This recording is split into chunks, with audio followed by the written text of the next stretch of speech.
Welcome to the Explosive Strength Podcast with Jake Bidney. On today's episode, I'm going to be flying solo. I'm just going to be talking about weekly shit that I have to deal with at the gym or that goes on a daily basis. And at the end of the week, I'm just going to talk about training questions that I get from Instagram, training questions that I get from email, and just start to give more information about how to help others out. If you like it, please share or send me questions so that I can keep everybody up to date on what's going on. So, like I said, just going to recap the week. I'm going to go through Saturday, Sunday, and stuff. Just talk about what happens on the day. Just kind of keep a diary or a track of what happens on a weekly basis. And then at the end of each week, like today, Friday, just talk about it. And for some gym owners out there like me, you may experience the same things, and some of it will be funny, some of it is funny, and just talk about things that piss me off and things that aggravate me, and y'all may have some of the same things. So anyway, let's go through Saturday. This is how I start my week off. Kids are not strong enough and never had to struggle for gains. I think I experienced a lot of problems like that. Kids will come in here and they'll rapidly increase their strength, and so they just take it for granted that strength gains are rapidly increased all the time. When I was a kid, I'd get to a point to where my bench press may be 185, and I'd struggle to get it, or read different books and things like that in order to try to increase my bench press strength. And to where these kids will come in here, just bounce around and get it. They don't really take it serious. And like I had a girl go next door, which I have a 24-hour gym right next door to me, which is my 24-hour gym.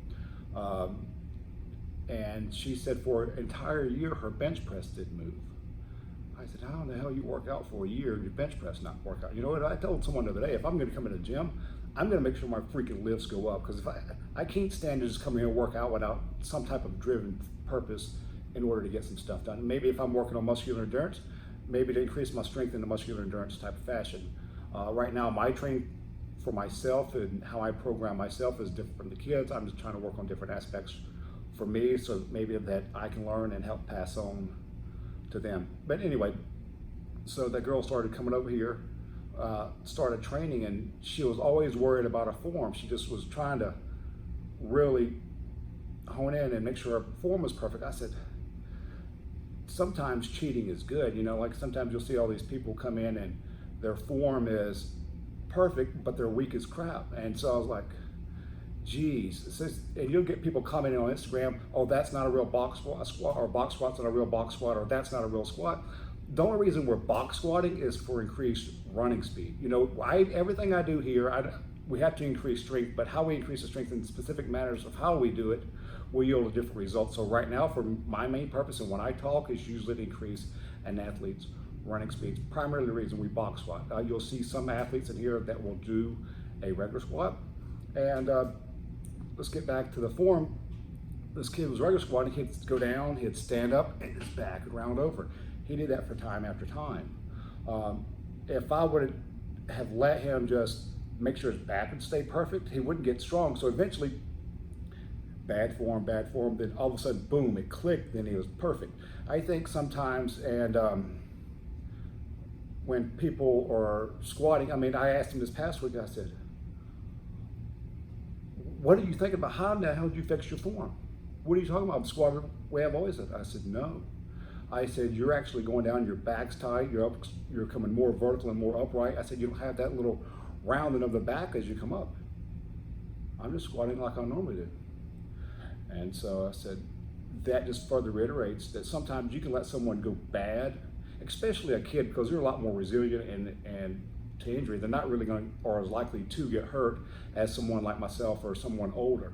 The kids can, just bounce back a lot quicker. You know, you hear all these different things. These people will be perfect all the time. Hey, let's do body weight exercise. Well, you can do body weight exercise all you want to, but you're gonna be weak as crap for the rest of your life.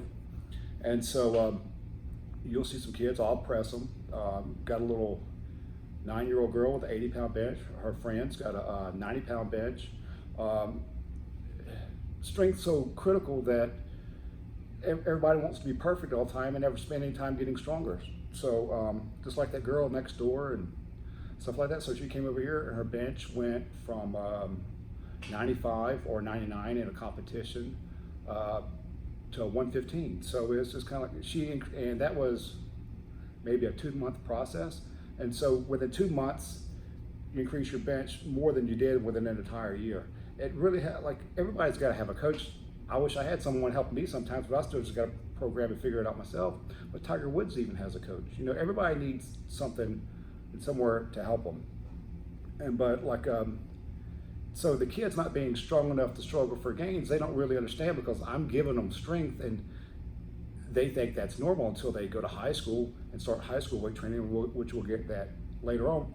And so the strength gains are coming, and they're sometimes not as serious because they don't understand what it really takes to get stronger, because I'm actually giving them their sets, their reps, how many of the stuff I want them to do. Like I just had a kid, within 3 months, his bench max went from 50 pounds to 100, very quick. And another kid last year, he tripled his strength. He went from a 45-pound bench max to this year, he's at 135. So that kid increased tripled his bench press from 45 to 90 to 135. But then you'll have some kids in here come in and say, they just want to go work on their jumps. They don't want to squat because everybody hates squats and everybody just like, oh, whatever. And so they'll be like, all right, we're done. So sometimes we'll be done benching. All right, let's go squat. Oh, Jared, I just pulled my hamstring. I said, how in the hell did you pull your hamstring benching? I don't know. And so then I say squat, and all of a sudden, oh, Jared, my back hurts. Oh, they'll just keep coming up with these all kind of weird excuses and things, and it just kind of drives me nuts, because when we squat, I'm going to press and I'm going to push. Sometimes if the kid legitimately is hurt, or if I know if they've been here long enough, I know. I did have a girl quit coming because we squatted all the time, and she came here because her back used to hurt. We fixed her back quit hurting, but she'd always have to squat. And she'd roll her eyes when she had to squat and things like that. And this girl's going to play D1 volleyball, and she'd just roll her eyes, not want to do it. Oh, can I do something else today? And geez, and so whatever. And so let's do some rack pulls. Let's work on. Then she complains, oh, my back hurts. She's complaining because of her back hurts because she don't want to squat. She's trying to figure out a way to get out of it. So eventually she just quit. Don't come because she didn't want to squat. But then what happens is she tells her parents or whatever, hey, I hurt my back hurts. Because why aren't you doing? My back hurts. Well, she don't want to come here because she knows she's going to squat, and she's going to have to argue with me about why she does not. So that's a rant. Most of the time it's not hurt. It's just they say it is because they know, and everybody else in the world is soft about their back, that it's a way to get out of doing something you don't want to do in the first place. And so then I had this kid, he just wants to go jump. I said, look, if you want to jump higher, you're going to have to get stronger. I said, you need to increase your strength, and we need to try to, before you get out of high school, squat 2.5 times your weight. Or I told him, research out there all over the place is, if you squat 2.1 versus 1.90, the group that squats 2.1 times body weight versus the 1.90 body weight are significantly faster in the running speeds than those at 1.9 group. And so you can see that as I increase athletes' strength, their running speed gets a lot better. I just had a girl go from running a 5.8 to a 5.3 laser. Another one went from a 6.4 to a 5.8. So sometimes when I talk about these times, people don't get it, because I saw on Twitter the other day, this quarterback at a local high school runs a 4.5. Freak no. Kid don't run a 4.5, and it really pisses me off, because they'll go out there and get tested and have these numbers put out, but then when they come here, they're not even close. And so it's really screwing up freaking the recruiting process, especially when I'm trying to be honest with these athletes and talk about these numbers. And I had a kid who was a running back one time. He came here and he ran a 5.2. His dad said, no, he runs a 4.6. Shit, he ran a freaking 5.2. You come back later on, test later on in the week, and see what happens. Because sometimes if you run the day before, or if you practice your 40 or anything like that the day before you run, your next day is slower. And so he came back later on that week, ran the same freaking thing. He said, that's not right. So I don't know. It is right, but I don't know how to tell him it is right, because they've been told this other BS that really pisses me off, that makes me look bad when they don't really freaking know. And so then sometimes I talk to parents about 40-yard dash and whatever else, and they have no clue what the numbers even mean. But I did a little study in here myself. I put the lasers at the 19-yard mark, the 20-yard mark, and the 21. That's a yard apart.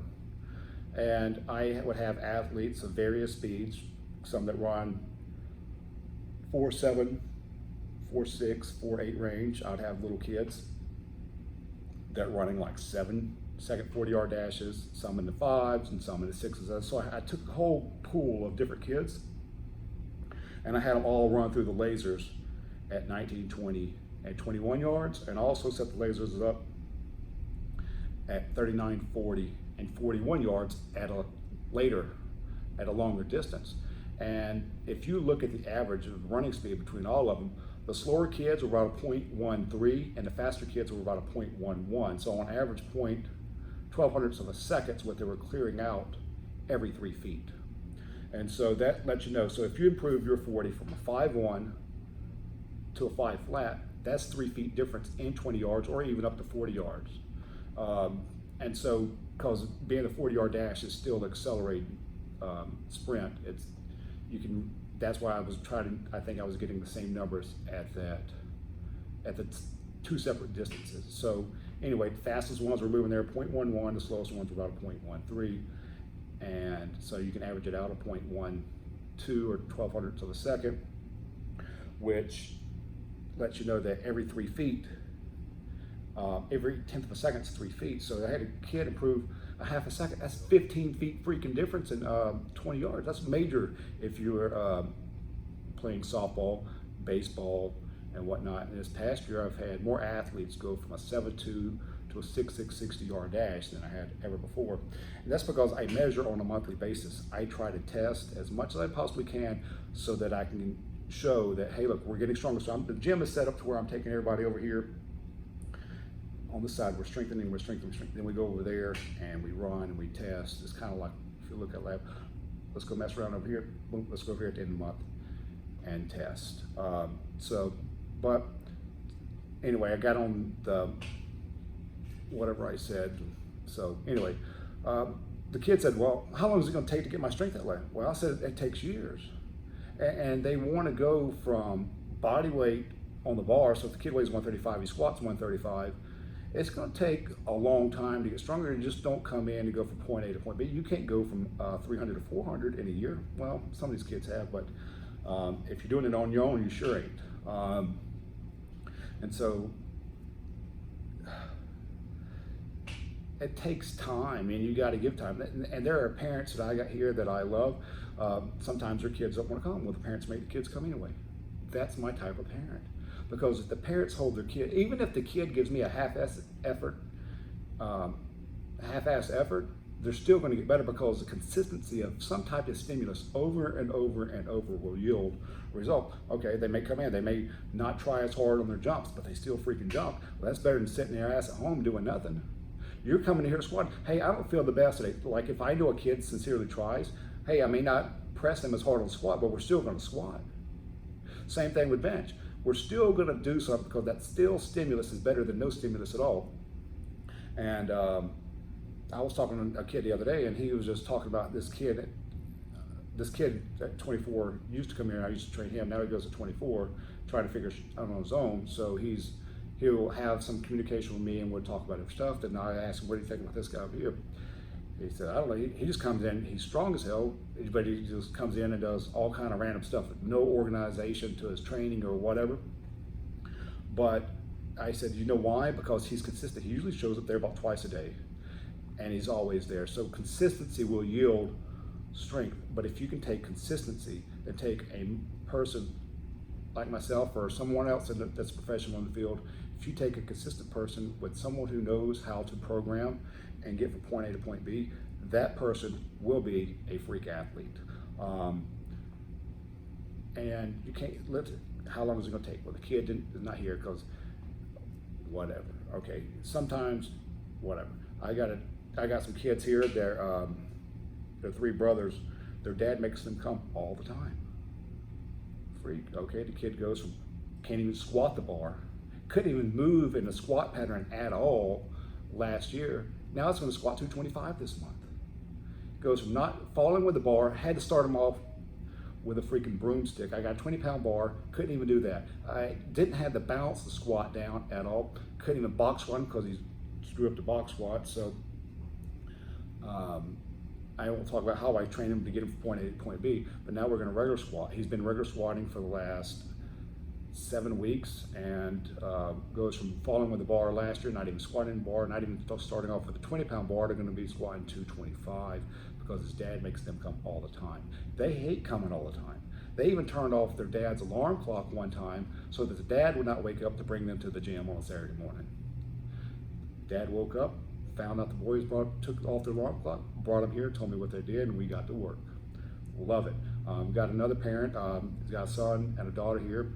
They don't like to come sometimes, but you never know it because the kids, once they're here, they're working. They do a heck of a job working. And that's what I love. And I had the parent sign his kid up yesterday, and he goes, Jared, if he's not here, let me know, and I'll handle it. I said, I love parents like you because you hold your kid accountable. And sometimes these parents, oh, he don't want to go, I'm not going to make him go. Well, he's not going to want to do a whole lot of stuff later on. You got to eventually just bite the bullet and say, hey, look, you're doing this. You sign up for it, and we're going to do it. And if you don't want to go next month, you're going next month. Whatever. So that's that rant. All right, that was Saturday. Long time talking about Saturday.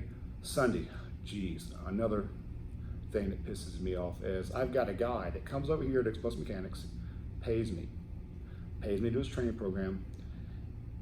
And I get it that he's older, he's out of college, and people don't really understand what we do here. I wrote for his bench, his specific sets and reps. Well, he missed reps. It's okay to miss reps here. A lot of people do. Like the kid, I had a kid miss, he had 4 sets of 5 with a weight. Next time he came here, I gave him 5 sets of 5 with the same weight. He got 17 reps, I think, whatever it was, I marked 85%, so 85% of the reps he got.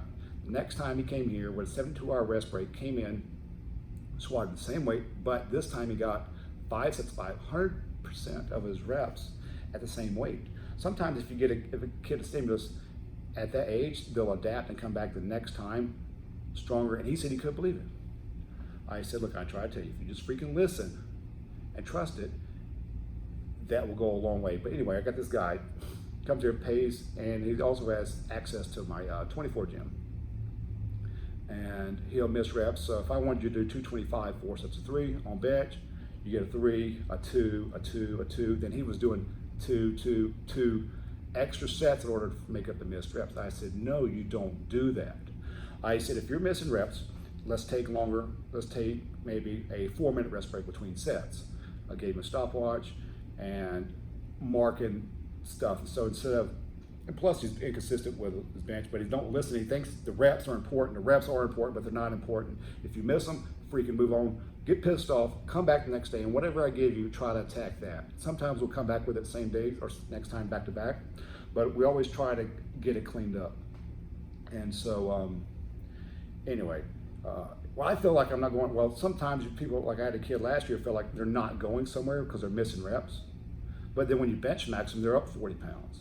Well, I think what people don't understand is, as I know based off, like when you write your reps back to me, everybody's gonna throw an individual folder. When you write your reps back to me, it's some type of little weird thing that I got.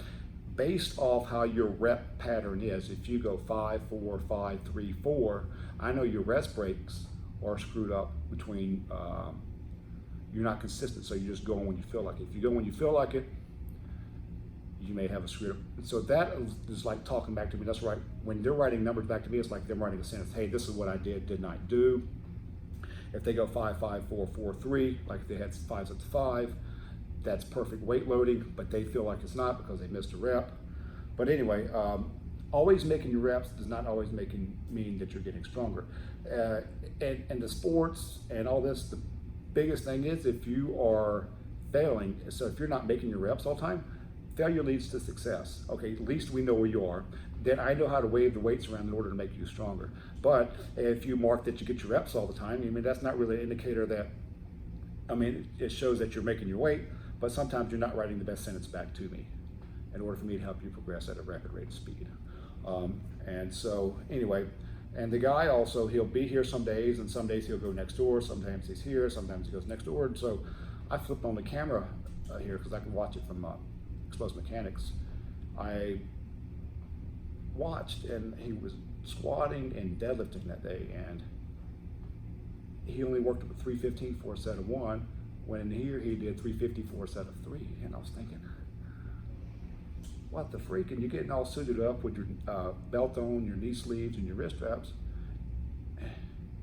And then you go do the same thing. You go from 265 to 375 on deadlift, pick it up, pull 265 one time, set it down, put it on 375 immediately, look at it, walk around a little bit, come over there, pull 375 one time, boom, set that down, strip the weight off, turn off lights, and leave. And I was thinking, no wonder you're not going anywhere, because he didn't have enough volume on either one of the lifts to progress the strength, but yet he wants to go over there and do his own thing sometimes, because sometimes he don't like what I'm telling him. And I think that's frustrating too. You've got to trust the process. Okay, let's get off of that. And so let's go to Monday. This is why I hate emails. Okay, I'll get quite a few emails, not even training questions. People just want to know, and I'm going to tell you what I think. People want to know, hey, what's your price? Well, you know what I really want to, what's my price? Well, do you want a result, or do you just want to go to a gym? If you want to go to a gym, go somewhere else. But if you want a result, you come here. So I hate it when people email me, ask me what the cost is. That's all that. Hey, could you please send me back your prices and days of the week? Well, all you're doing is trying to compare me to someone else when you don't, when all you care about is the bottom line or dollar, when it matters about the result. Are you coming here for a result? I had a kid, several kids go to other places and go there and they not measure. They don't even test their 40, they don't test their vertical, but they go do sports performance training. They ain't doing nothing but some damn eyewash. All they're doing is making you feel like you got something better, but then all those other kids come back a year later, I test them, they're the same damn speed a year later. What's the point in paying all that money and doing all that work and getting nothing out of it, just like that girl going next door? Idiot. Look, don't message me and call me and say, hey, what's your price? Look, come talk to me, come look at my results. Or if you don't care about results, go to other places. I hate that. That really bothers the piss out of me. So anyway, that's why I hate emails. I just want to tell them, and heck, I don't know if you want to respond back, let me know. Well, should I just say, hey, look, I'm not telling you anything unless you care about a result, but that's not really professional. So I answer your email, I give them prices, then I never hear from them again. Done. So I hate emails. I hate emails. I do not do a very good job of typing and communicating with that stuff. I'd rather talk. If you want to call me and I'll talk with you. Some days I may be busy and I can't talk, but I'll try.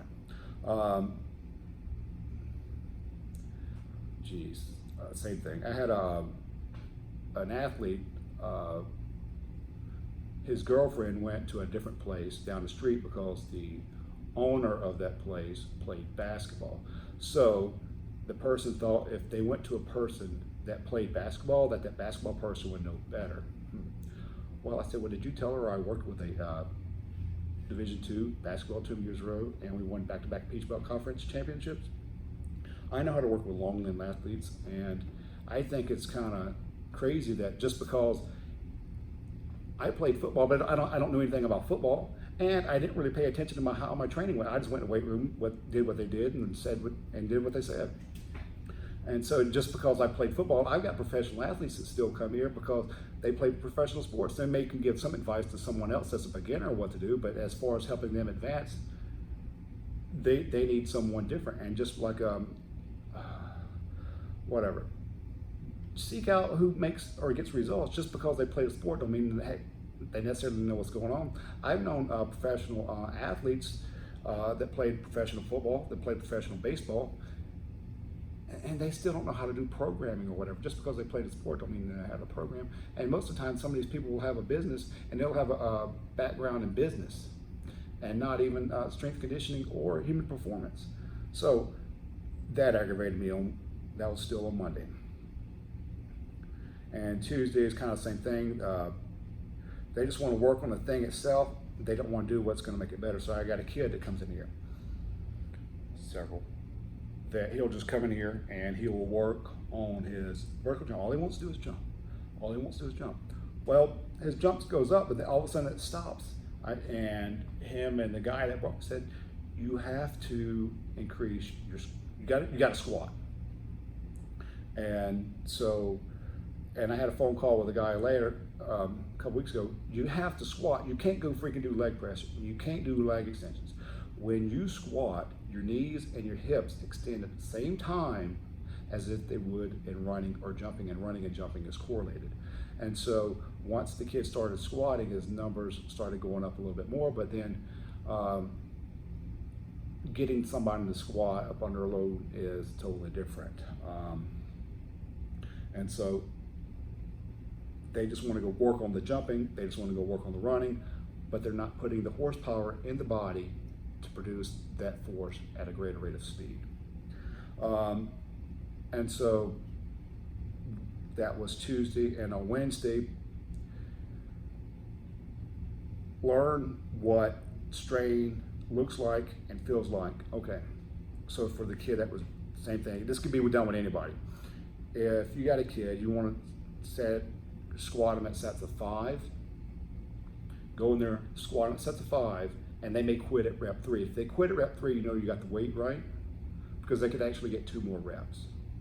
And so what you do is you film the kid and you show him, and he goes, man, it sure didn't feel that way. And I'll even show it to high schoolers, little kids, elementary, and even my, they said, man, I just had a kid, I should have done a podcast with him before he went back to Portugal for basketball. I showed him self-squatting 300 for sets of 3. And he goes, I felt like I was gonna break my back, but he said, if you look at it, it looks like I'm doing it easy. I said, you are. I said, you gotta take that visual, so once you're squatting up under that strain, you've got to sit there and feel, you know what it feels like, but you gotta realize it's not what it feels like, it's what it looks like. And so once they see themselves on film, that's why I hate the RPE scale like that, because if you feel like it's heavy and you quit at 3 when you actually got 2 more reps left in you, but you let your thought process, which is rate of perceived exertion, that stupid RPE scale, rate of which you perceive something, these people perceive it all the time. So once I showed him, and I had a Tendo unit hooked up to him, so I showed him how fast he looked when he was actually squatting the weight versus what he felt like. And the next set, every one of his reps were faster, and he went from 3 to 5 at faster rates of speed, just because he had a different thought process. And that's why I say sometimes the brain gets in the way. If I could take a little needle, stick it in the brain when the athletes get here, that way they can't freaking think and their bodies can just work, it'll be a totally different place. So they need to learn what strain feels like by doing it, but then they need to look in the camera, look like, oh, now they have a combination of look and feel. Okay. Wednesday, Thursday, today's Friday, so we're gonna go for Thursday. High school weight training and learning speed. Oh geez, I hate it. Some of these kids will quit coming because they want to actually play in their sport and they want to be good in school and stuff. So they, hey, we do weight training here at Explosive Mechanics. Yeah, we do. But you are specifically programmed and moved around and set some rep schemes in order to make from point A to point B possible. And sometimes these kids, like I had a girl, she goes to school, she plays softball. She goes to high school weight training. Magical. All right, she comes in here, I said, where the hell you been? She, Jared, I got high school weight training. Okay, well, I start squatting her, and her squat is all jacked up. I said, what the hell have you been doing? Well, I get to choose whatever weight I want to at school. Ooh, that's the problem. And this other kid, I said, does everybody, and so I asked him, started pulling these up, they get to choose their own freaking weight. So if I wanted to choose my own weight, I'd do 135 like a lot of kids do and get away with doing nothing. Like I did the crap in high school myself. When I had to squat, I was one of those kids that I didn't know what squat did for me because I hated squatting freaking 10 reps all the damn time. I didn't learn what squatting did till I got older. Then it's too damn late because I can't go back in time and redo my sports. If I would have known then what I know now, I would have been a totally different person. And so now I'm trying to take this knowledge and pass it on to these kids. Look, if you do that, and that's why I test too. Oh, all that squatting, hey, you got faster without even doing a single running drill. And so they're sitting there choosing the weights at high school, and I hear horror stories about how high their squat depth is, and they don't even box squat. If they do box squat, they're squatting off a bench, which is way too high to start off the bench with anyway. It's freaking nuts. So I get so aggravated with these people going to high school. I had this kid come here, he hurt his elbow because he was doing something crazy at high school. Then, because they can choose their own freaking weights. That's the biggest difference.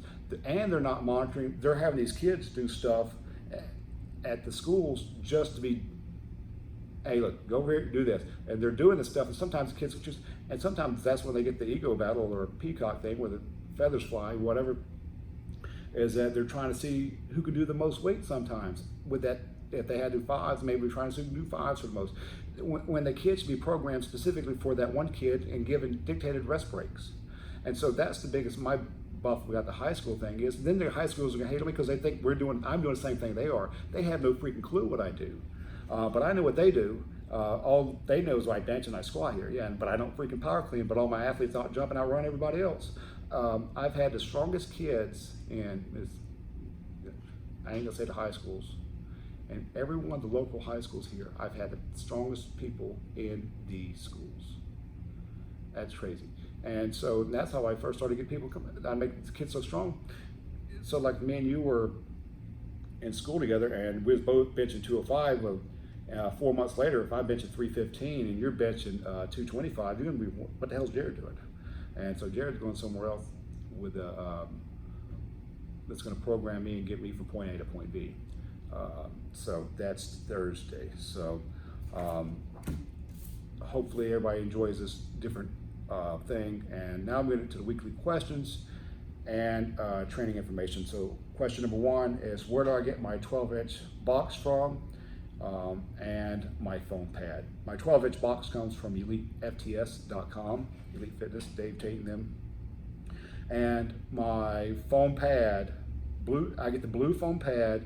I think it's about $135 with it. I use a softer pad. I don't use a solid box to squat down on, because the box with the foam, 6-inch foam pads, absorbs it, makes it a little harder for them to get off the bottom of the box, which also helps increase strength speed, helps with acceleration forces and everything else included in sports, stopping and going. And so, but my boxes are probably 7, 8 years old, and I bought some new boxes from Elite Fitness, same company, everything else, but they changed the boxes. Now the boxes you get now are 11 inches and not 12. So everything we do is off of a 12-inch box. So the new ones, I jack them up. I've got one hole showing, which equals the height of the old boxes. So our boxes come at 12 inches, but if I got an athlete that's 6'2" or higher, they get one hole showing, so they're going up to a 13-inch box. But we all squat off of a 12-inch box with a 6-inch blue foam pad on top of it. And so number two, this guy's got a goal of 40-inch vertical, but does not squat, does leg press. Someone was good. Okay, so we had talk, and the guy does leg press to increase his jumping ability. Like I said earlier, leg press, you're only extending at the knees. Your hips are still flexed. So if you're doing leg press for improve your jumping ability is mainly using your glutes, hamstrings, your lower back. Jumping is a hip extension exercise, more so than a knee extension exercise. So with optimal angle of 140-degree back bend in the back of the leg. So if you got an actual 140-degree angle on the back bend of your leg, that's going to be decreased, because you know your knees cannot extend as much. So if you look at the primary jump muscles, which would be your hamstrings and your glutes, aided by knee and ankle extension, the hip extensors are primary. And so that's why if you squat down to that foam pad, your angle should be right, and you stand up, your hips are going to bend maybe a little bit more than your knees, and they're extending a little bit more than your knees off the box squat. The box squat also teaches acceleration factors. You can look at why we box squat episodes, whatever those were. And he said he got the information from someone doing leg press because the person was good at jumping. Again, that goes back to earlier in the week. Just because the person played basketball don't know what the hell they're talking about when it comes to training. Just because the person's good at jumping should not tell you how to jump. unless they train their jump from a certain increase. Like I out jumped all my kids at Clayton State, then I had buy-in. But I started at such a low end vertical. You know, I've got progressions over the years of how I've progressed. I've actually improved my stuff a lot. The same thing with a lot of these other kids. Some of these kids come in here jumping 21-inch verticals to get to 40. That's improvement. That's how knowing how to improve. Was I a basketball player? Nope. Was I a high jumper? Nope. But I guarantee you I can improve your jumping ability. That's because I've had to struggle to find out how to get this stuff done. You know, I'm not if I was a natural good vertical jumper, 40-inch vertical, what knowledge do I have? Because I was given that God-given ability to jump that 40-inch vertical. So what knowledge do I have in order to get to that point? If that kid went from 40 to 50, then you'd have to have some knowledge. Every time you go from benching 200 to 300, you gain some knowledge. Every time you go from 3 to 4, 4 to 5, you gain knowledge with that strength. But if you come in here benching 300 pounds out of the womb, that's what your mother gave you, bench 300, you have no knowledge of how you bench 300, you just know you bench damn 300. And so you're trying to tell someone else with no knowledge of how you got the 300-pound bench. Same thing with a person playing basketball. Look, if you've been given that ability and you've not had to work to get it, you don't know anything. So there's that. Number 3, yes, I still planning on doing my book. I'm very lazy. I don't like to write. I like to talk. So yeah, the book's going to come out. I didn't realize how long I've talked. Yes, book's going to come out. And how would people ask different reps? Okay. This will be a little insight, and if you want to go deeper, email me. Instagram, I don't look at that crap. I don't even read the comments because people are retarded. Piss me off because you'll have someone comment, oh, that's not a real box rider, that's not some bull crap. Whatever. You got 3 followers and don't know anything. Go do your technique yourself.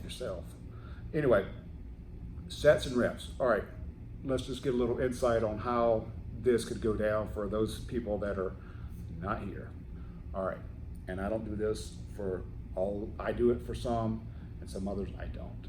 It depends on the individual. I coach each one of these athletes individually. Every athlete here has their own individual folder. Each athlete has their own set and rep scheme specific for them, being if they're a volume responder or an intensity responder. And once they become more advanced, this is something that I may do with them. Like I got a guy that's out of college, trying to finish up his pilot's stuff, and this is some stuff that I would do for him. All right, comes in, Jared, what am I gonna do today? Well, is it a max effort day or is it a speed day? That's a max effort day. All right, we're gonna do a 5-rep max. So I said, what do you think you can squat for 5 reps? I don't know. He goes, I don't know as well. And I'm just kind of throwing numbers because I'm trying to visualize in my head, roll my eyes around, looking for something. And I said, I think he can do 315 for 5.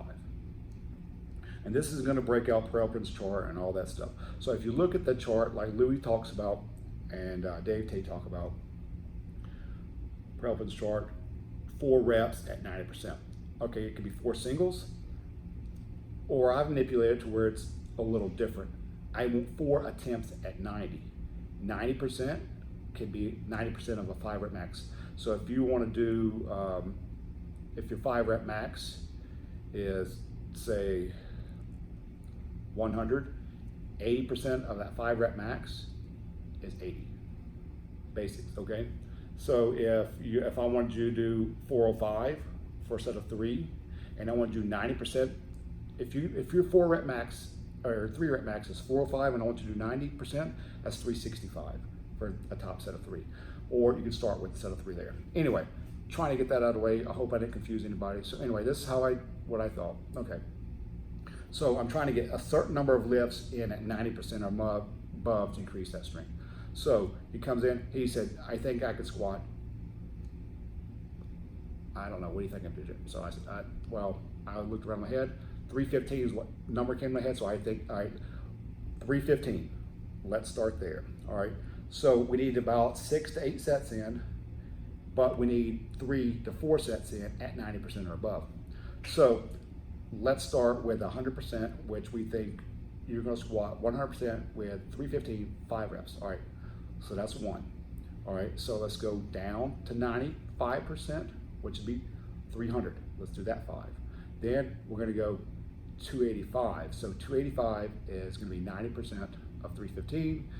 300 is going to be 95% of 315. 315 is going to be 100% of 315. Then if that moves at a good rate of speed on the 10 unit, or if I'm watching, we may go to 325 or something that's just slightly above 315, just to make sure we hit that 5 rep max. So if 315 is perfect 5 rep max, we did get our 3 lifts in at 90% and above, which would be 90, 95, and 100. And with that 4th thing for optimal preference chart, we can go higher or we can stop at 3. Okay, so then we back down. So everything would start with 5 reps. So we'd start with 135 for 5, 185 for 5, 205 for 5, 225 for 5, 245 for 5, and then we could make our jump to 285, to 300, to 315. That's 8 total sets. Then if he would make it, we may do 9 total sets. And sometimes we ramp up a little differently, and I probably didn't specifically, just because I'm going off on a limb, I did not probably specifically warm him up like that. We may have went 135, 185, 205, 225, 245, 265, 285, 300, 315, somewhere around or something like that. So anyway, that's how sometimes I'll program somebody, or if I want to do sets of 2 with a different bar, we may work, okay, what do you think you can squat? 405 for 2. All right, well, let's go 405, 385, 365, because 365 is 90, 385 is 95, 405 is 100, and you can kind of do stuff like that. Keep track of the records in order to make sure that you're progressing right. So anyway, this may be the way I do my podcast, is talk about weekly stuff, answer questions, and go over some training information at the end. Or I may get some training information and go over weekly stuff that happens. So this is going to be called Weekly Shit That Happens at the Gym. Thank you all for watching. Email me, info@explosivemechanics.com. Follow me on Instagram @explosivemechanics, Twitter @explosivemec. Thank you all for watching. Thank you all for listening. Have a good day.